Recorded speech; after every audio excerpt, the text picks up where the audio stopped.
Hello friends, welcome back to my channel. আজ অনেকদিন পরে একটা নতুন রেসিপি নিয়ে আসলাম। আজ বানাবো মোচার তরকারি। মোচাটা তো বিভিন্নভাবে খাওয়া হয়, কেউ ভাজা খায়, কেউ তরকারি করে বিভিন্নভাবে করে খায়, কিন্তু আমরা একটা অন্যরকম প্রসেসে করে খাই। তো সেই রান্নাটাই আজকে করে দেখাচ্ছি। তার জন্য একটা কড়াইতে নর্মাল একটু জল নিয়ে নিয়েছি। এবারে এই কেটে রাখা মোচাটা তার সাথে এই বড় বড় করে রাখা আলুগুলো একসাথে সিদ্ধ দেবো প্রথমে। এটা করতে আর লাগছে পেঁয়াজ কুচি, আর এখানে আদা রসুন বাটা এই আস্ত নিয়েছে, এটা বেটে নেবো কাঁচা লঙ্কা দিয়ে, আর একটু সামান্য জিরে দেবো, দিয়ে ভালো করে এটাকে বেটে নেব। আর হচ্ছে সামান্য মসুর ডালটাকে ধুয়ে একটু ডালের মধ্যে দিয়ে ভালো করে সিদ্ধ করে নেবো একসাথে। ঠিক আছে, তাহলে দেখতে থাকো কীভাবে বানাই এটা। ডালটাকে ভালো করে ধুয়ে নিয়েছি, এবার এর মধ্যেই সিদ্ধ দিয়ে দেবো।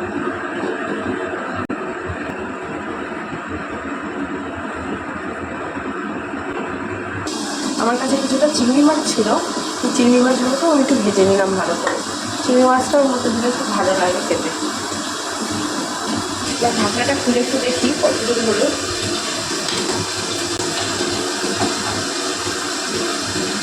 ডালগুলো একটু ভালো সিদ্ধ হয়ে যাবে, তারপর নামিয়ে দিতে হবে। এখনও একটু হবে ভাবো। মোচা থেকে এবার আলুগুলোকে একটু আলাদা করে ভেজে নিয়েছি, এগুলোকে একটু ভালো করে ধুয়ে একটু ভেজে নেব।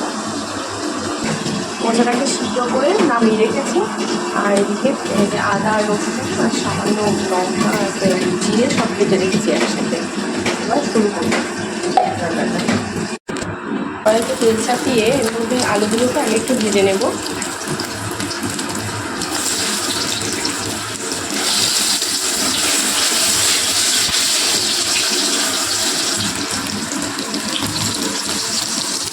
সামান্য লবণ, সামান্য হলুদ দেবো,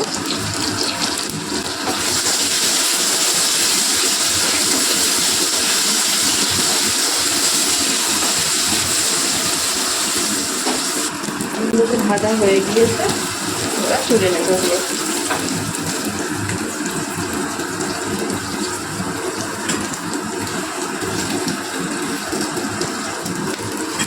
আর কড়াইতে তেজপাতা আর শুকনো লঙ্কা ফোড়ন দিলাম। এবার এর মধ্যে দেবো আগে থেকে কুচিয়ে রাখা পেঁয়াজ।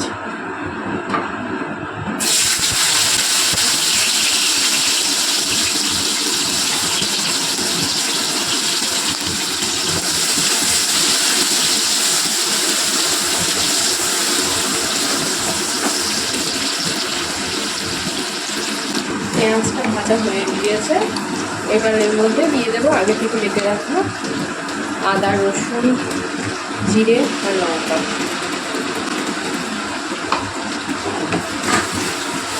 দিয়ে এটাকে ভালো করে একটু কষিয়ে দিতে হবে। এর মধ্যে একটু দেবো লবণ হলুদ আর একটু লঙ্কার গুঁড়ো।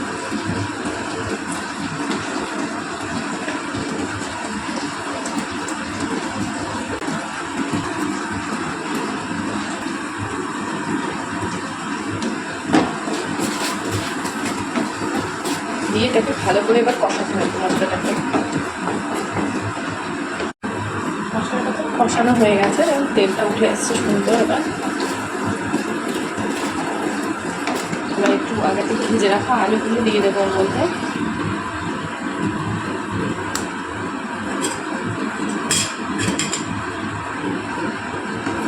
ভালো করে ভেজে নেব।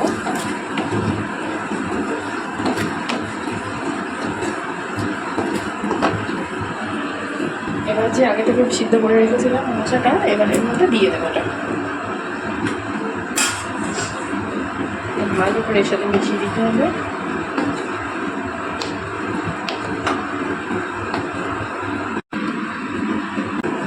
এবার এর মধ্যে আগে থেকে ভেজে রাখা যে চিংড়ি মাছগুলো ছিল এগুলোও ঢেলে দিচ্ছি। এবার একটু ধিমে আঁচ করে একটু নেড়ে নিতে হবে ভালো করে। দেখো এবার একটু জল একটু হালকা একটা ঝোল মতন উঠেছে, এই ঝোলটা যদিও শুকিয়ে যাবে। এই হয়ে গেছে। এবার এর মধ্যে হালকা করে একটু গরম মশলা দিয়ে এটা রেডি।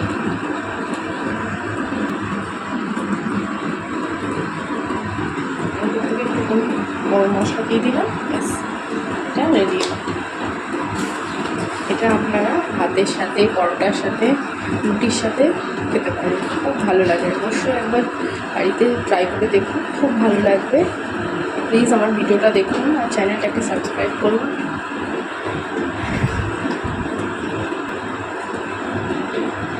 হয়ে গেছে,